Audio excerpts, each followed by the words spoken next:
In this HTML video, we're going to talk about the doctype declaration that we've been putting before our HTML code. Now, the doctype declaration is always the very first thing that you put in your HTML document, and it always comes before the HTML tag. It is important to note that the doctype is not actually an HTML tag. It is an instruction to the web browser about what version of HTML the page needs to use. That's all it really is. Now, previously, this was very confusing to web developers. You had to put all of these different versions in that you wanted to support. And I've listed some of these down here.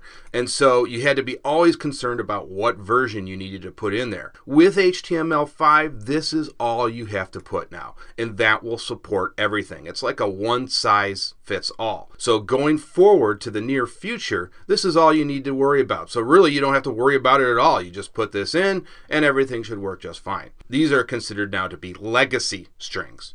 Although if you did put these in, the browser actually would support it. But from this point on, all you need to use is this type of doctype declaration. And again, the only function of this is so that the browser knows what type of document to expect. That's all this does. Okay, so that's going to do it for the HTML tutorial for beginners. But I get asked a lot of questions. What should I do next? What should I do going forward? The next series that you'll want to take is the CSS tutorial for beginners. Now, it's not as if we're done talking about HTML. HTML is a critical part to CSS. In fact, they go hand in hand together. So again, this really isn't the end of our discussion with HTML. We will be dealing with new tags that are more relevant to CSS in the series CSS tutorial for beginners. We will also be going over HTML forms, all sorts of things we will be discussing in the CSS tutorial for beginners. So that's the next series you should take. After that, you should take the CSS layout series. Once you've completed that, you should move on to the JavaScript tutorial for beginners. And at the end of the JavaScript tutorial for beginners series, I will discuss where to go from there. But these are what I consider to be, what I like to call at least, the big three in web development: HTML, CSS, and JavaScript.